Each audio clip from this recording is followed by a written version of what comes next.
আমেরিকার সব গর্ব আজ মাটির সাথে মিশিয়ে দিল ইরান। যে বিমানবাহী রণতরী দেখিয়ে ট্রাম্প বিশ্বকে ভয় দেখাতেন, আজ সেই রণতরীকেই দেখা গেল লেজ গুটিয়ে পালাতে। পেন্টাগনের সব হিসেব নিকেশ উল্টে দিয়ে ইরান আজ সকালে আকাশে ওড়ালো তাদের গোপন তুরুপের তাস ফাত্তাহ 3।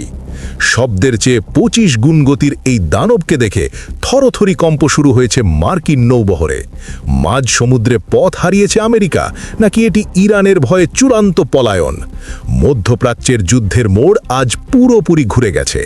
এতদিন আমেরিকা ভেবেছিল তাদের ধমকেতেই ইরান চুপ হয়ে যাবে, কিন্তু আজ ভোরে ইরানের মাটির নিচের গোপন ঘাঁটি ঈগল 44 থেকে যখন হাইপারসনিক মিসাইল ফাত্তাহ 3 গর্জন করে আকাশে উঠল, তখন ওয়াশিংটনের রাডারে লাল বাতি জ্বলে ওঠে। ইরান প্রমাণ করে দিল তাদের কাছে এমন অস্ত্র আছে যা আমেরিকার আয়রন ডোম বা প্যাট্রিয়ট সিস্টেমের বাবারও সাধ্য নেই আটকানোর। সামরিক বিশ্লেষকরা একে বলছেন ইরানের চেকমেট। স্যাটেলাইট ইমেজে দেখা যাচ্ছে ইরানের এই মিসাইল পরীক্ষার মাত্র 2 ঘন্টার মধ্যেই পারস্য উপসাগরে থাকা আমেরিকার গর্বের প্রতীক ইউএসএস আব্রাহাম লিঙ্কন যুদ্ধজাহাজটি তার অবস্থান থেকে 200 কিলোমিটার পিছনে সরে গেছে। পেন্টাগন একে কৌশলগত অবস্থান পরিবর্তন বললেও বিশ্ববাসী দেখছে ভিন্ন চিত্র। সোজা কথায়, ইরানের মিসাইল রেঞ্জের মধ্যে থাকার সাহস পাচ্ছে না খোদ আমেরিকার নৌবাহিনী।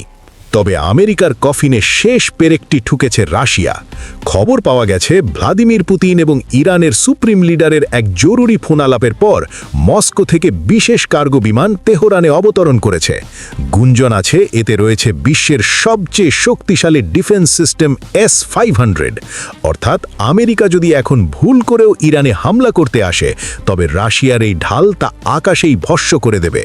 ট্রাম্পের সব পরিকল্পনা এক নিমিষেই ভেস্তে দিলেন খামেনি।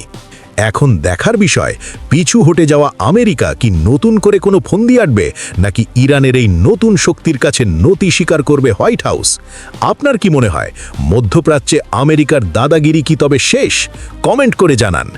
যুদ্ধের ময়দানের এমন সব ব্রেকিং নিউজ সবার আগে পেতে এখনই সাবস্ক্রাইব করুন জিওলেন্স বাংলা। দেখা হচ্ছে পরের ভিডিওতে।